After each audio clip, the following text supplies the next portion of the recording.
Is America racist? Is America racist? Is America racist? In this video, I'm going to provide some responses to that question. Welcome to Confidence on Camera. I'm Larry Meisel. This channel is for people interested in practicing talking to the camera, looking at how to develop the confidence and comfortability and a conversational tone, talking to the camera and establishing some genuine contact with you, the viewers, behind the camera. So in response to that question, I've always said I side with Eldridge Cleaver, the Black Panther activist who said, anything south of Canada is south. And I quote the African-American comedian Dick Gregory, who people of my generation will probably remember, and people of the younger generation can fortunately search him on YouTube. Dick Gregory said, Northern racism is where they don't mind you getting uppity as long as you don't live next door. And Southern racism is where they don't mind you living next door so long as you don't get uppity. So I think racism continues to be a problem. I think it has changed in character over the years, where the overt legal discrimination and racism have been changed as a matter of law. But the de facto segregation, which existed in the North, has spread to the South, and it continues to be a national problem. When I was in grammar school, I learned that an ism is a belief in the superiority of the thing that they're attaching the ism to. So as the protests, the Unite the Right protests in Charlottesville, Charlottesville, Virginia, over the removal of the statue for Robert E. Lee, as those demonstrations showed, we continue to have a sizable portion of the population that believes in the ism, that they are superior to other Americans.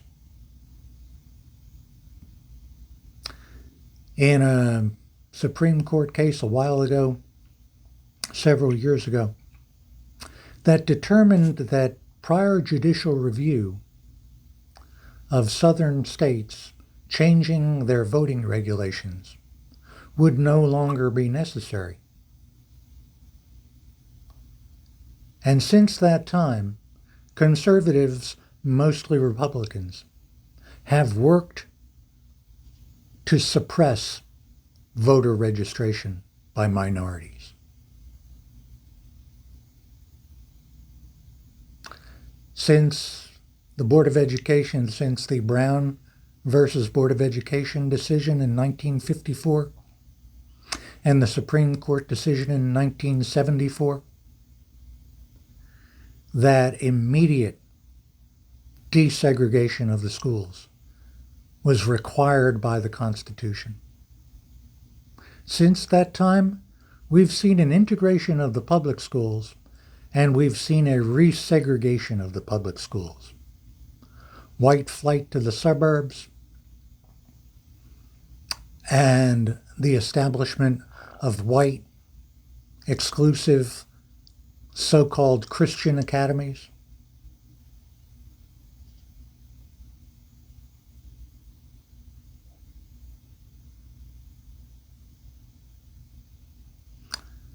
From my childhood, when I was about 9 or maybe 10 years old, One of my early childhood memories was going to Yankee Stadium with my brother, my father, and one of our neighbors.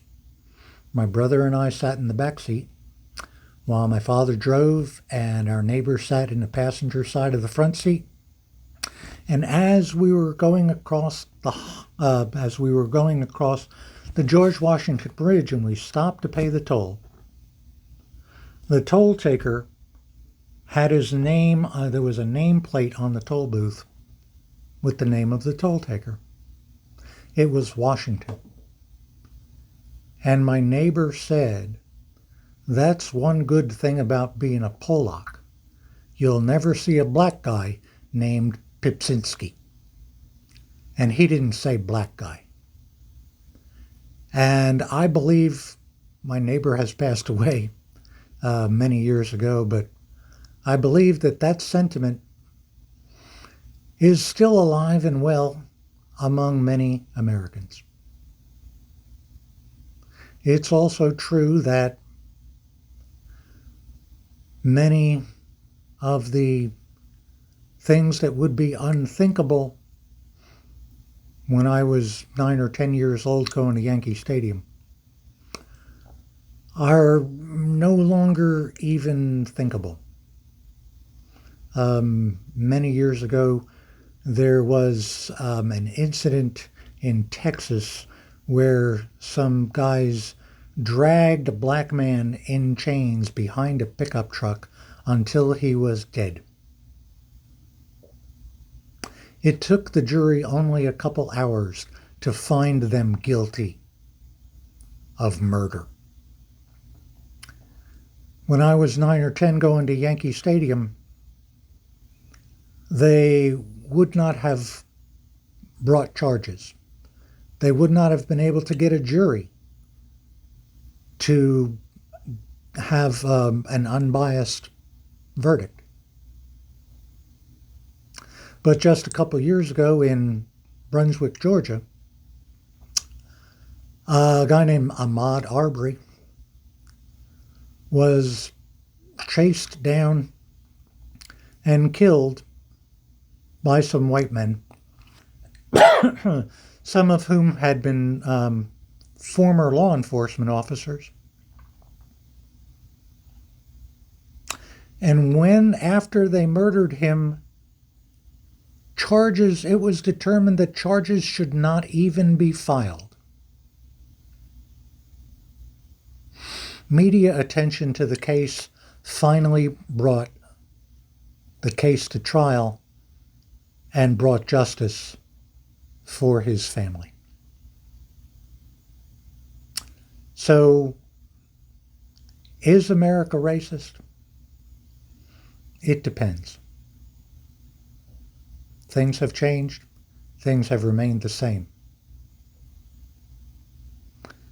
Tell me what you think in the comments about this issue.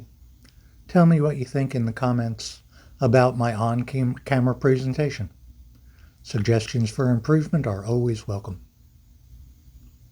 And if you can, take some time to go over to my main channel, The Examined Life. I'll put a link in the description. And if you're still watching by now, you know the drill. Like, comment, share, and subscribe. Help me get monetized so I can donate and do good for others. Just by watching, you'll be helping me do good for others, helping others. Thanks for watching.